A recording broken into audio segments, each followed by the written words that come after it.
नमस्कार, मैं हूं अरुण तोमर। आप देख रहे हैं स्वराज एक्सप्रेस। एमपी में मोदी राहुल का 50-50 फॉर्मूला सामने आया है। बीजेपी ने जितने नए चेहरों को मौका उतने पुरानों पर भरोसा जताया है। तो वहीं छिंदवाड़ा में बीजेपी का नया गेम सामने आ रहा है। वहीं कांग्रेस की लोकसभा चुनाव में प्रत्याशी चयन में क्या रणनीति है, आज चर्चा इसी मुद्दे को लेकर। चर्चा को आगे बढ़ाए उससे पहले देख लेते हैं एक छोटी सी। बीजेपी ने लोकसभा चुनाव के लिए प्रत्याशियों की दूसरी लिस्ट में मध्य प्रदेश से कोई चौंकाने वाला चेहरा घोषित न कर फिर से चौंका दिया है। बची हुई 5 सीटों में छिंदवाड़ा ही एकमात्र ऐसी सीट थी जहां पार्टी किसी भी तरह का फैसला ले सकती थी, लेकिन वहां कमलनाथ के सामने 2 बार विधानसभा चुनाव हार चुके चेहरे को फिर मौका देकर नया गेम खेला है। विरोधी को ज्यादा तवज्जो नहीं देना। चेहरा भले ही 44 साल के विवेक बंटी साहू हैं, लेकिन यहाँ पूरी पार्टी चुनाव लड़ेगी। दरअसल बुधवार को जिन 5 सीटों पर उम्मीदवार घोषित किए गए हैं उसमें इंदौर, छिंदवाड़ा, उज्जैन, धार और बालाघाट शामिल है। इसके साथ ही अब सभी 29 सीटों पर बीजेपी के चेहरे सामने आ चुके हैं। खास बात यह है कि इस बार पार्टी ने 50-50 का फॉर्मूला अपनाया गया है। जितने नए लगभग उतने ही पुराने। ऐसे में करीब 10 सीटों पर स्थिति साफ हो चुकी है। छिंदवाड़ा में नकुलनाथ वर्सेस विवेक बंटी साहू, भिंड से फूल सिंह बरैया वर्सेस संध्या राय, टीकमगढ़ पंकज अहिरवार वर्सेस वीरेंद्र कुमार, सतना से Siddharth Kushwaha versus Ganesh Singh, Sidhi Kamleshwar Patel versus doctor Rajesh Mishra, Mandla Omkar Singh Markam versus Faggan Singh Kulaste, Dewas Rajendra Malviya versus Mahendra Solanki, Khargone Porlal Kharte versus Gajendra Singh, Betul Ramu Tekam versus Durgadas Uikey.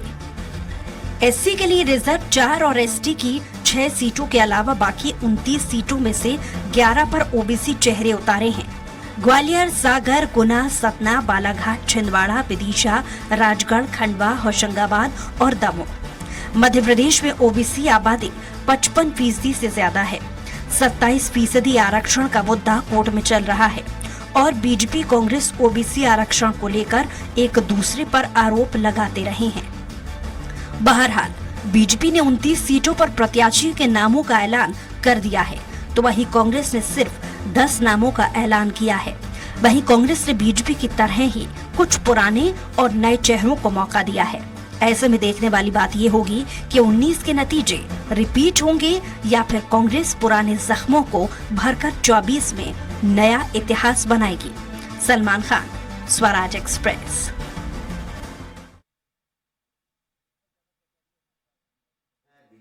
Ajay Singh Yadav हैं, वरिष्ठ पत्रकार आशीष दुबे हैं हमारे साथ, और कांग्रेस प्रवक्ता अनंत तारण हैं। आप तीनों ही का स्वराज एक्सप्रेस में बहुत बहुत स्वागत है। बीजेपी प्रवक्ता हमारे साथ अजय सिंह यादव जी। अजय सिंह यादव जी, कांग्रेस कह रही है कि इस बार नया इतिहास बनाएंगे। बीजेपी ने जल्दबाजी में अपने प्रत्याशियों के नामों का ऐलान कर दिया है। आम व्यक्ति से लेकर राजनीतिक सामाजिक व्यक्ति सभी इस बात को जानते हैं कि 29 की 29 सीटें मध्य प्रदेश में भारतीय जनता पार्टी जीतने जा रही है और मोदी जी के नेतृत्व में 400 पार के सभी 29 सीटों का समर्थन रहेगा। ये केवल और केवल भारतीय जनता पार्टी के जो प्रयास हैं, लगातार जिस तरह से प्रयास है, प्रत्येक बूथ पर 370 से ज्यादा वोट बढ़ाना, मध्य प्रदेश के सभी 65,000 बूथों पर भारतीय जनता पार्टी का कमल खिलाना और सभी क्षेत्रों में ज्यादा से ज्यादा मतों के अंतर से जीत के लिए भारतीय जनता पार्टी ज्यादा से ज्यादा मतों के अंतर से कैसे जीतेंगे? आपकी पार्टी भिंड से सांसद है संध्या राय। फिलहाल में एक वीडियो वायरल हुआ है जिसमें ग्रामीण उनसे कहते नजर आ रहे हैं कि सांसद महोदया, पिछले 5 साल से आप कहां थी, एक ही बार गांव में नहीं आए, आपने उन्हीं को फिर से प्रत्याशी बनाया है, कैसे जीत पाएगी बीजेपी वहां? देखिए, ये कई तरह के सोशल मीडिया पे इस तरह के वीडियो प्रायोजित तरीके से बनवा दिए जाते हैं। कांग्रेस पार्टी और उनके कार्यकर्ताओं की डर्टी ट्रिक्स है, इनसे कोई फर्क नहीं पड़ता है। भारतीय जनता पार्टी, प्रधानमंत्री मोदी जी का विजन और 10 सालों की जो उपलब्धियां हैं, मोदी जी की गारंटी, देश का ऐसा कोई वर्ग नहीं है जिसको मोदी जी की गारंटी से कहीं ना कहीं कोई लाभ ना मिला हो। प्रत्येक व्यक्ति को छूती हुई योजनाएं, यही हमारा मुद्दा है, यही हमारा विजन है। आज देश में 4 करोड़ गरीबों को आवास दिए, 80 करोड़ गरीबों को राशन दिए, दुनिया की 5वीं सबसे बड़ी अर्थव्यवस्था भारत को बनाया तो मोदी जी के नेतृत्व में बनाया। तो मोदी जी के नेतृत्व में ही देश में महंगाई बढ़ी, बेरोजगारी बढ़ी, इसका श्रेय किसे जाएगा फिर?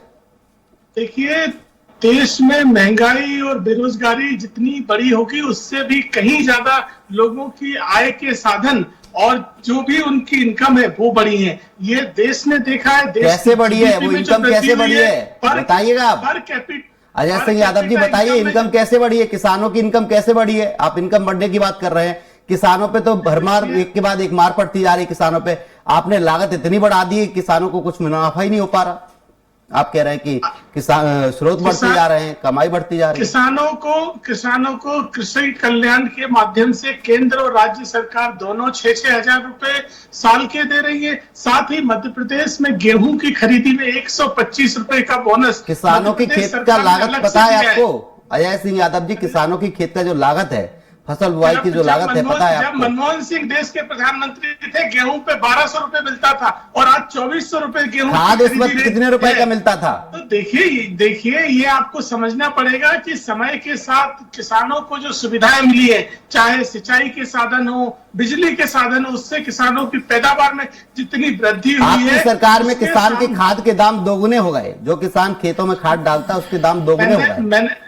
आप ये देखिए कि पैदावार तो 5 गुनी हो गई है। जिस तरह से सुविधाएं मिल रही हैं, बिजली की सुविधा मिल रही है, किसानों को फसल बीमा का लाभ मिल रहा है, किसान कल्याण के रूप में किसानों को कैश के रूप में राहत मिल रही है, और साथ ही पैदावार खरीदी के जो दाम बढ़ रहे हैं तो उससे किसानों को लगातार लाभ मिले। तेंदुपत्ता में 300 रुपए प्रति बोरे अभी सरकार ने बोनस दिया है। तो ये ऐसी योजनाएं जिससे लाभ मिल रहा है। मध्य प्रदेश में लाडली बहनों को 4600 करोड़ रुपए की राशि 1 करोड़ 30 लाख बहनों को मिली है। तो ये योजनाएं जो जनता जानती है, जनता इन्हीं पे वोट करेगी। हमारे साथ वरिष्ठ पत्रकार आशीष दुबे जी। आशीष दुबे जी, कहीं ना कहीं देखा जाए बीजेपी ने प्रत्याशियों के नाम का ऐलान कर दिया है, उनके प्रत्याशियों को इतना समय मिल पाएगा कि वो फील्ड में घूम सके, लेकिन कांग्रेस अभी भी पिछड़ी हुई है। इसका कितना नुकसान कांग्रेस को भुगतना पड़ सकता है?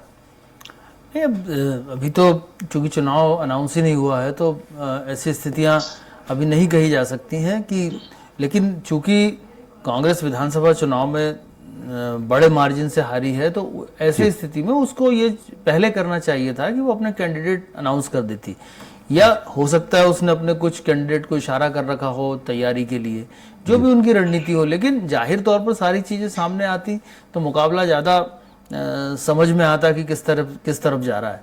अब बीजेपी के सारे कैंडिडेट सामने आ गए हैं। कांग्रेस के मुझे लगता है कि अभी 2-3 दिन और लगेंगे, और फिर कांग्रेस में ऐसा भी होता है कि नॉमिनेशन के आखिरी दिन तक भी कई बार कैंडिडेट तय होते हैं। तो इसका निश्चित तौर पर एक मनोवैज्ञानिक लाभ जो है वो भाजपा को इस वक्त इसलिए मिल जाएगा क्योंकि उनके कैंडिडेट तय हो गए हैं। तो और कांग्रेस को या उसके कैंडिडेट को जाहिर तौर पर तैयारी करने के लिए थोड़ा कम वक्त मिलेगा। लेकिन देखिए, लोकसभा चुनाव जो है ये जो है चूंकि एक बड़े क्षेत्र के हिसाब से इसको पूरा प्लान करना होता है, तो इसलिए कांग्रेस को चाहिए था कि उसको पहले घोषित करती। अब दूसरी बात यह है कि संगठन के स्तर पर क्या तैयारियां हैं, तो ये कांग्रेस के साथ साथ बीजेपी के लिए, क्योंकि बीजेपी ने अपना मिशन बहुत टफ बना के रखा है इस बार, उसे 29 सीटें जीतने का उसने अपना मिशन बनाया है। कांग्रेस के पास समस्या ये है कि कांग्रेस को अपनी 1 सीट बचानी है, प्लस उसको कुछ सीटें और जोड़नी है। तो कांग्रेस के पास एक आशावाद ये कहा जा सकता है कि अभी जो विधानसभा के चुनाव हुए थे उसकी लोकसभा क्षेत्रवार यदि मतों का प्रतिशत या मतों की संख्या देखी जाए तो 4 से 5 क्षेत्र ऐसे हैं जिसमें भाजपा के मुकाबले कांग्रेस को ज्यादा मत मिले हैं। तो कांग्रेस का आशावाद वो हो सकता है कि उन सीटों पर वो ज्यादा फोकस करे। तो अगर कांग्रेस के पास पुख्ता तैयारी होती तो उन सारी सीटों पर वो कम से कम पहले उम्मीदवार घोषित कर देती जहां पर उसको विधानसभा में लीड मिली थी। तो अब ये चीजें अब जब चीजें सामने आएंगी तब होगा। लेकिन ये जरूर है कि ये जो चुनाव है ये अभी पिछले कुछ समय से साफ तौर पे दिख रहा है कि जो ऐसी कोई लहरों की जो बात हो रही थी या जिस तरह की थी वो अब लगभग थमती जा रही हैं। तो मुझे लगता है कि ये चुनाव जो है बेसिक मुद्दों पर लौट कर आ रहा है और यही मुद्दे जो हैं चुनाव में मुख्य। हमारे साथ कांग्रेस प्रवक्ता है अनंत तारण जी। अनंत तारण जी, बीजेपी ने 50-50 का फॉर्मूला अपनाया है, कांग्रेस भी इसी राह पर चल रही है।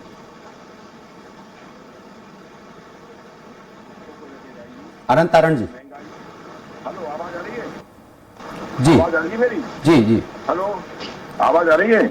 जी अनंत तारण जी, देखिए, कांग्रेस उन सब मुद्दों पर लगेगी जो वायदे किए थे भारतीय जनता पार्टी ने 2013 में, जो 2 करोड़ नौजवानों को नौकरी की बात की थी, जो उन्होंने 15 लाख काला धन, उन्होंने बोला था महंगाई चरम सीमा पर है। आज हालत ये है कि ये जो मुद्दे थे वो चुनाव के बाद कहते हैं कि जो सुगूफे थे। अब कौन सी मोदी गारंटी, कौन सा मोदी मैजिक, इंडिया साइनिंग भी हम और आपने सबने देखा था कि प्रेस उसकी झटकी होनी। आज भारतीय जनता पार्टी जो बाकी करती है 400 पार की, वो केवल और केवल संघर्ष कर रही है कि हमारी जो 300 सीट थी वही आ जाए। लेकिन अब भारतीय जनता पार्टी को बहुमत भी नहीं मिलेगा इस देश में, क्योंकि अब जनता जान चुकी है, इनकी कलाई खुल चुकी है। मुद्दे अब सब चले गए, चाहे राम मंदिर का मुद्दा हो, चाहे 370 का मुद्दा हो, सब मुद्दे हो गए। क्योंकि किसी भी सरकार का काम रहता है सब काम करना, जनता के सो करना है। तो आज वो सब चीजें नहीं, रोजगार है नहीं, और भ्रष्टाचार चरम सीमा पर है। ना खाऊंगा ना खाने दूंगा कि ये सब चीजें हैं कम। आज तो सब चारों तरफ भ्रष्टाचार का आलम है। और एक बात और है, तीनों बाल की तरह साफ हो जाते जो भारतीय जनता लेकिन पार्टी चारों तरफ भ्रष्टाचार है, विपक्ष में आप बैठे हैं, आप आवाज उठाइए ना। विपक्ष की भूमिका होती है आवाज उठाना। उठा रहे हैं ना, बराबर उठा रहे हैं। लेकिन आज ये हालात है कि मीडिया को इतना डरा दिया, इतना धमका दिया है। पूरी मीडिया नहीं डरी, मीडिया अपना काम सही से कर रही है अनंत तारण जी। देखिए मीडिया, आप जैसे समझदार, आप अपना ठीक रहे, किसी और के सिर फोड़ रहे हैं।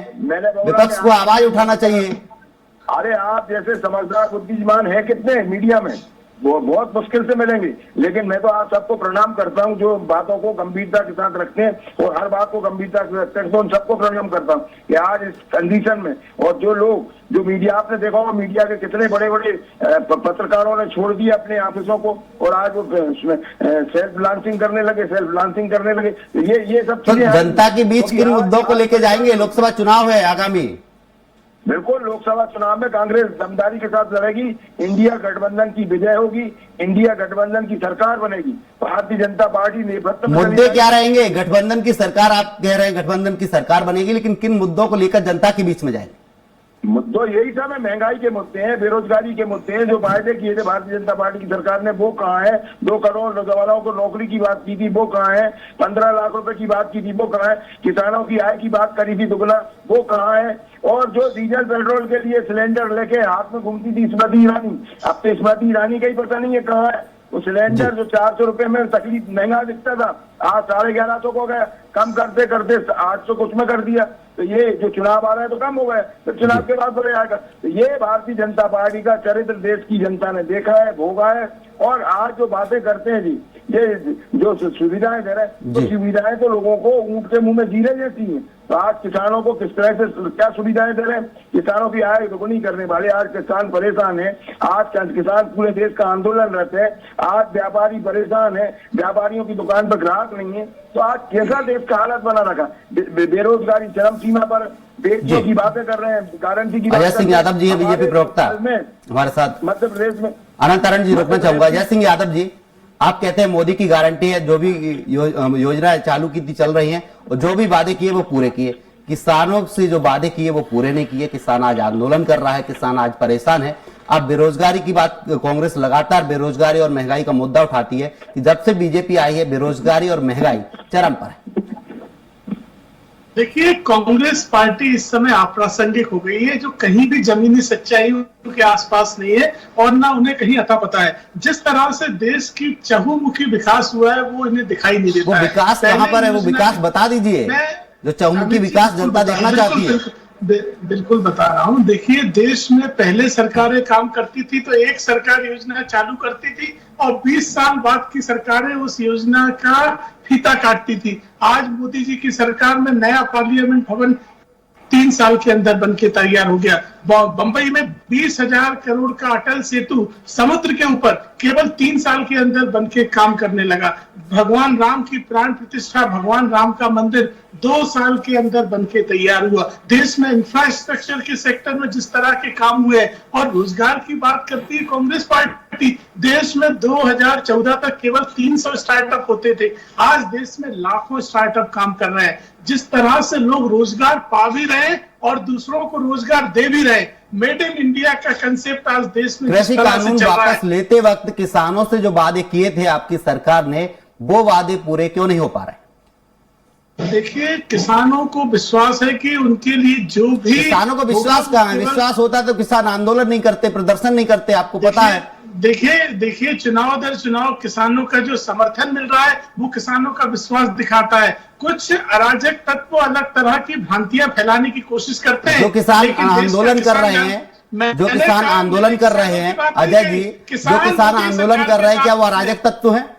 बिल्कुल नहीं है। किसान मोदी सरकार के साथ है। तो साथ में तो आंदोलन क्यों कर रहे हैं? अजय जी, किसान जब साथ है तो वो किसान आंदोलन क्यों कर रहे हैं? आंदोलन नहीं कर रहे हैं। देश का किसान तो जो आंदोलन कर रहे हैं वो कौन मोदी जी लोग के हैं? ऊपर विश्वास। अजय सिंह जी, मैं जो आपसे आंदोलन स्पष्ट कर रहे हैं वो तौर कौन पे लोग कह रहा हैं? हूं। मैंने आपसे स्पष्ट तौर पे कहा कि चुनाव दर चुनाव जिस तरह से किसानों का समर्थन मोदी सरकार को मिल रहा है, भारतीय जनता पार्टी को मिल रहा है, क्या राजस्थान, मध्य प्रदेश, छत्तीसगढ़ में जो चुनाव जीते हैं तो क्या वो बिना किसानों के जीत गए? तो इस तरह के दावों से स्पष्ट दिखाई देता है कि किसानों का विश्वास भारतीय जनता पार्टी के साथ है, मोदी जी के साथ है। किसानों के नाम पर भ्रम फैलाने वाले 50 साल तक सरकार में रहे, उन्होंने कोई स्वामीनाथन आयोग की रिपोर्टें लागू नहीं करी, कभी किसानों को मूल्य देने की कोशिश नहीं करी। मैंने आपसे कहा कि 2014 से और 24 में गेहूं का समर्थन मूल्य दुगना हो गया, तो क्या ये किसानों को राहत नहीं मिल रही है? लेकिन कांग्रेस पार्टी झूठ फैलाती है, कहते हैं गैस सिलेंडर के दाम 450 से 800 हो गए, वाजपेयी जी की सरकार में तो 250 रुपए होते थे। तो ये समय के साथ जो बढ़ने वाली चीजें हैं उनको आप भ्रम फैलाने की कोशिश करते हैं। लेकिन देश की जनता जानती है पर कैपिटा इनकम जो 20,000 25,000 होती थी, आज वो 1,20,000 तक पर कैपिटा इनकम पहुंच गई है। तो ये देश की तरक्की है। सर्वांगीण विकास में कांग्रेस साथ नहीं देना चाहती है और कहते हैं राम मंदिर का प्राण प्रतिष्ठा ठुकराने वाली पार्टी जनता के बीच में किस मुंह से जाना चाहती है? भगवान राम की प्राण प्रतिष्ठा ठुकराने वालों को जनता माफ नहीं करेगी। आर्टिकल 370 भी इस देश के लिए मुद्दा है और कांग्रेस पार्टी कहती है कि ये मुद्दे नहीं है, यही देश के लिए जनता के मुद्दे हैं। इसीलिए कांग्रेस पार्टी में इस कदर पतझड़ चल रही है और मैं आपके चैनल पे पूरी गंभीरता से दावे से कह रहा हूं, कांग्रेस उम्मीदवार इसलिए घोषित नहीं कर पा रही है कि उम्मीदवार मिल नहीं रहे। इनके अरुणोदय चौबे, विशाल पटेल और गजेंद्र सिंह राजू खेड़ी उम्मीदवार थे जो कांग्रेस पार्टी छोड़ के भाजपा में शामिल हो गए। जी, हमारे साथ कांग्रेस आशीष पार्टी दुबे को जी हैं, डर है, वरिष्ठ पत्रकार मैं हैं। बिल्कुल दावे अजय से जी, बोल रहा हूं। अजय जी, कांग्रेस रोकना पार्टी चाहूंगा, को आशीष उम्मीदवार दुबे जी नहीं हैं, वरिष्ठ पत्रकार हैं। आशीष जी, 2019 का लोकसभा चुनाव, 2024 के लोकसभा चुनाव में कितना अंतर देखने को मिल रहा है? बीजेपी कांग्रेस दोनों में कितना फर्क देखने को मिलेगा इस चुनाव में? देखिए, चुनाव मुझे लगता है कि इस बार कुछ मुद्दे बदले हैं। कांग्रेस ने भी अपने चुनाव लड़ने के कुछ तरीके बदले हैं। पिछली बार जो चुनाव था उसमें सीधे सीधे कांग्रेस ने प्रधानमंत्री को टारगेट पे लिया था और बहुत सारे ऐसे मुद्दे सामने लाए गए थे जिनको लेके फिर बहुत बहस हुई और कोर्टबाजी हुई, सारी चीजें रही। लेकिन इस बार चूंकि कांग्रेस का बीजेपी जो है चुनाव प्रचार में निश्चित तौर पर अपनी 10 साल की सरकार की उनकी जो भी उपलब्धियां हैं, जिनको उपलब्धि मानते हैं, उसको लेके सामने हैं। उन्होंने अपनी सरकार का रिपोर्ट कार्ड भी रखा है। दूसरी बात यह है कि जो उन्होंने अपने वादे पूरे किए हैं, खासतौर पर भी सीए वाला मामला आया है, राम मंदिर की चीजें हैं, तो ये जो है इस बार चुनाव में एक नया तेवर इन मुद्दों से जुड़ेगा। और दूसरी बात यह है कि कांग्रेस के पास जो है खास बात यह है कि कांग्रेस चुनाव के एन वक्त पर जो भारत जोड़ो न्याय यात्रा चला रही है, तो ये इसको लेकर कई सवाल होते हैं, कई बार बातें होती हैं कि कांग्रेस को रणनीति बनानी चाहिए और वो यात्रा कर रही है। लेकिन मुझे ऐसा लगता है कि कांग्रेस चुनाव के ऐलान के पहले ही एक बड़े क्षेत्र में अपनी जनसंपर्क का या प्रचार का अभियान चला रही है इसके जरिए। तो ये जो चीज है ये भी कहीं ना कहीं काम करेगी और कांग्रेस अगर अपने मुद्दों को, रणनीति को थोड़ा सा व्यवस्थित बनाएगी और लोगों की भावनाओं को समझ के चुनाव में मैदान में अपनी चीजें सामने लाएगी, तो निश्चित तौर पर ये चुनाव जो है पिछले चुनाव से, और हर चुनाव वैसे भी अलग अलग होता है, तो चुनाव अलग होगा। कांग्रेस ने एक चीज और भी की है जिसको देखा जाना चाहिए कि उन्होंने युवाओं को गारंटी दी है बेरोजगारी के मामले पर, जिसमें उन्होंने पहली नौकरी पक्की ऐसा कुछ उन्होंने स्लोगन भी दिया है। तो वो एक मुद्दा है जो यूथ है, जो चूंकि भारत इस समय जो है युवाओं का सबसे बड़ा देश कहलाता है बाकी दुनिया में, तो ये एक मुद्दा है जो लोगों को टच कर सकता है। दूसरा, उन्होंने महिलाओं की गारंटी के लिए भी कल एक 5 गारंटी दी है। तो महिलाओं को गारंटी के मुद्दे पे भाजपा और उसकी कई सरकारें लंबे समय से सफलता प्राप्त कर रही हैं, उन्हें समर्थन भी मिल रहा है, सफलता भी मिल रही है। तो ये जो कुछ ऐसे मुद्दे हैं जो बहुत बेसिक और बुनियाद से जुड़े हुए मामले हैं, यदि इस पर चुनाव होता है, बीजेपी भी इस तरह चुनाव लड़ती है और कांग्रेस भी इन मुद्दों पर लड़ती है जो समाज की जरूरत है, तो चुनाव पिछले चुनाव से अलग तो है ही, दिलचस्प ज्यादा होगा। जी, आनंद तारण जी है कांग्रेस प्रवक्ता। आनंद तारण जी, बीजेपी कह रही कांग्रेस को प्रत्याशी नहीं मिल रहे हैं, इसलिए नामों का ऐलान नहीं कर पा रहे हैं।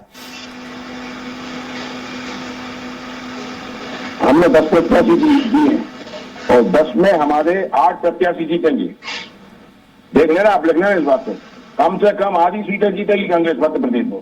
भारतीय जनता पार्टी बड़ी बड़ी बातें कर रही है, मिशन 29 कर रही है। आपने बोला है कि 10 में से 8 प्रत्याशी हमारे जीतेंगे, बाकी जो 2 प्रत्याशी हारेंगे क्या उनके नाम भी सामने हैं? ऐसा है, आपने ऐसी बातें बोल दी जो उचित नहीं। तो आप खुद ही कह रहे हैं, हमारे 10 प्रत्याशी मैदान में, जिसमें से 8 प्रत्याशी जीतेंगे, बाकी बचे 2 क्या करेंगे? मतलब मैं ये बोलूं कि मेरे 10 ही प्रत्याशी जीतेंगे। भाई हम जितने, अगर हमारे 30-29 प्रत्याशी होंगे, 29 में हम आधे, कम से कम आधे सीट जीतेंगे जी। ये हम आपसे वायदा कर रहे हैं, आपके चैनल पे वायदा कर रहे हैं। आज भारतीय जनता पार्टी जिस स्तर पे है, जो और भारतीय जनता पार्टी के अंदर खाने में तो बहुत झगड़े पड़ चल रहे हैं, जो इनने प्रत्याशी घोषित किए उसमें जब विधायक लोग नाराज हैं। लेकिन आज ये हालात है कि बोल नहीं पा रहे, बोल इसलिए नहीं पा रहे तो मोदी और अमित शाह के अलावा वहां किसी की चलती नहीं है। आज भारतीय जनता पार्टी की हालात बद से बदतर होती जा रही है और निश्चित रूप से उसको नहीं होना चाहिए। जब आप गद्दारों को लेके आओगे और आप जो बोलते थे कांग्रेस मुक्त भारत, आज तो आपने कांग्रेस युक्त भाजपा कर दी। अब तो भाजपा के मंच पे, भाजपा की डिबेटों में कांग्रेस के लोग दिखने लगे और बड़ी बड़ी बातें करने लगे। तो आज ये हालात कर लिए भाजपा ने अपनी। तो ये चरित्र भारतीय जनता पार्टी ने अपना लिया है। तो भारतीय जनता पार्टी के जो ईमानदार, निष्ठावान, मेहनती कार्यकर्ता तो अब दिखते नहीं। अब तो वो कार्यकर्ता दिखते जिन्होंने अपनी पार्टी, उस पार्टी से, मात्र पार्टी से, जिस पार्टी से उनके पूर्वज तक जुड़े रहे, उनके बाप दादा जुड़े रहे, सब कुछ लिया और सब कुछ मिला उन्हें, और सम्मान मिला, मान मिला, और इसके बाद वो भारतीय जनता पार्टी में शामिल हो गए। तो आज आप भारतीय जनता पार्टी के किसी भी कार्यक्रम में देख लीजिए, वहाँ अगर 10 लोग होंगे तो 10 में 6, 7, 8 तो कांग्रेस ही दिखेंगे। तो आज तो भारतीय जनता पार्टी कांग्रेस युक्त हो गई, लेकिन इन सब बातों से कांग्रेस को अंतर नहीं पड़ता। आनंद तारण जी, बीजेपी कह रही है मोदी जब से आए हैं और निश्चित योजना जितनी चल रही है देश में, वो योजना जनता तक सीधे पहुंच रही है। आपका जब कार्यकाल था, कांग्रेस जब सत्ता में थी, तब जनता तक योजना का लाभ पहुंच ही नहीं पाया था। कांग्रेस ने हमेशा जी जनता के अंतिम व्यक्ति को भी मुख्य धारा में शामिल करने की बात की है। कांग्रेस हमेशा जो बोलती है वो करती है। अगर हमने, कमलनाथ जी ने वायदा किया था कि हम 55 लाख किसानों को कर्जे माफ करेंगे, तो आपने देखा होगा 27 लाख किसानों के हमने कर्जे माफ किए। ये शायद संसार का एक सबसे बड़ा अनूठा उपयोग हुआ था। और आपने ये भी देखा होगा कि हम और करते, लेकिन ताबड़तोड़ तरीके से कांग्रेसी सरकार गिरा दी गई। खरीद खरीद का व्यापार हुआ किस तरह से हो रहा है, और इसके बाद वो पूरे देश में चलता रहा और हो रहा है लगातार। आज भारतीय जनता पार्टी की हालत हो गई है, जो 4 चेहरे की बातें करती थी, जो दूसरी पार्टी लाइन से हटके आज बात करती थी, वो तो सब उन सब की लोगों की अस्पत बन गई है, जो अपनी पार्टी के साथ गद्दारी करके, जो भ्रष्टाचार करके, जो एक बहुत बड़े स्कैंडल करके और भारतीय जनता पार्टी में शामिल हो जाता है, वो बिल्कुल टेनोपाल की तरह साफ हो जाता है। ये भारतीय जनता पार्टी ने अपना चरित्र बना लिया। समय का अभाव, जय सिंह यादव जी कुछ कहना चाह रहे थे। किसी भी स्तर पर पहुंच जाती है। देखिए, कांग्रेस पार्टी के नेता जमीनी सच्चाइयों से जुड़े, इसलिए अनर्गल बातचीत करते हैं। अगर आपसे मैं पूछता हूँ, 10 उम्मीदवारों में एक भी महिला को टिकट तो नहीं दिया गया, जबकि मध्य प्रदेश में भाजपा ने 29 में से 6 महिलाओं को टिकट दिया, 20% से ज्यादा टिकट दिए। तो भारतीय जनता पार्टी सभी वर्गों को और सत्स्पर्शी काम करती, कांग्रेस पार्टी केवल जुमलेबाजी करती। आप कहते हैं कि नेताओं को डराने धमकाने से शामिल होते हैं। 3 महीने पहले जब भैया नहीं करती जुमलेबाजी, कांग्रेस की सरकार आ रही है, बड़े पैमाने पे कांग्रेस बताइए, आप जवाब दीजिए। तो कैसे लोग कांग्रेस पार्टी में शामिल हो रहे थे? 4 महीने पहले जब आपने भ्रम फैलाया था कि आपकी सरकार बन रही है और प्रदेश कांग्रेस कार्यालय में बड़े पैमाने पर ज्वाइनिंग करवाते थे, तो इस तरह की झूठ बोलने से तथ्य नहीं बदलेंगे। आपको स्वीकार करना पड़ेगा कि जनता के बीच में आप अप्रासंगिक हो गए। जनता के लिए जो भगवान समय का अभाव है, उस पार्टी में समय का अभाव, रुकना चाहूंगा। जय सिंह जी, हमारे साथ कांग्रेस प्रवक्ता आनंद तारण जी थे, आशीष दुबे जी वरिष्ठ पत्रकार थे, और अजय सिंह जी बीजेपी प्रवक्ता थे। आप तीनों ही मेहमानों का स्वराज एक्सप्रेस में जुड़ने के लिए बहुत बहुत धन्यवाद। आगामी लोकसभा चुनाव को लेकर बीजेपी कांग्रेस दोनों 50-50 का टारगेट अपना रही है। बीजेपी 50 नए चेहरों को मौका दे रही तो 50 पुराने चेहरों पर भी दांव खेल रही है। अब देखना होगा कि लोकसभा चुनाव में किससे जीत मिलती है। फिलहाल के लिए हमारे इस डिबेट में इतना ही। आप देखते रहिए स्वराज एक्सप्रेस। नमस्कार।